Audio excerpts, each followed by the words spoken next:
ফাঁকা মাঠে দৌড়াদৌড়ি কেন করছিস? দেখো প্রধান মশাই, আমাদের গ্রাম থেকে একটা মেয়ে বের করলে চলে আসছে। কি বলিস রে? আমার রাজত্ব এই কাজ? তুই করলি কেন? প্রধান সাহেব, গত বছর ভোটে কি কথা হয়েছিল?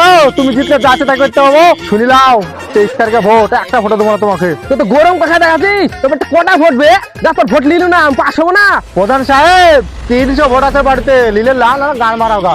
আমি অন্য কাউকে ফোন করছি। আরে ছোড়া, তুই ওখানে মনে করছিস তোমার ছোট ব্যাটার মতো? তুই একটা লেছি, আরো 4-5টা লাগে, সব আমি দেখলবো।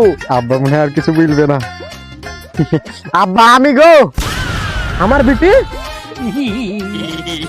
অসুবিধা নেই, 300 ভোটার লেগে চলে গেল তো। যাও ভোটটা দিয়ে তাইলে হবে। ভালো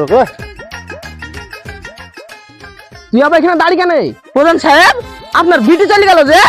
আরে ছুয়া, 300 ভোটার নিয়ে একটা বিটি দিন কি হলো? আবার পয়দা করে নিবো, কিন্তু ভোটে ফেল করা হবে না, বুঝলি?